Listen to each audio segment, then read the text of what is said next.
1920-ის შემდეგ ჩათვალეთ აი ამ კაიოკიოკუს ერა იყო იაპონიაში, სანამ 1969-70 წლამდე არ გამოჩნდა ადამიანი, რომელიც იაპონურ city pop-ის ერაში და არა მარტო ძალიან ცნობილია, ეს არის ჰაროუმი ჰოსონო.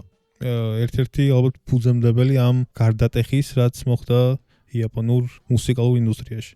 1979 წელს დაარსდა ჯგუფი Happy End-ი. Happy End-ის წევრები არიან ჰაროუმი ჰოსონო, ეიჩი ოტოკი, ტაკაში მაცუმოტო და შიგერუ სუზუკი.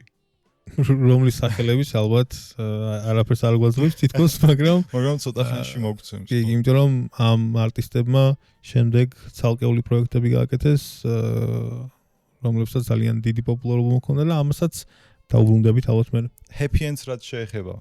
Happy End-ის პირველი ალბომი, რომელიც 1970 წელს გამოვიდა, სახელად Happy End-ი, self-titled არის პირდაპირ აი დასავლური მუსიკა აღებული და წამოღებული იაპონიაში. უბრალოდ ერთი, ესე ვთქვათ, გადამწყვეტი და გარდამტეხი ცვლილება, რაც მოხდა აქ, ის არის, რომ იაპონურ ენაზე მღერიან.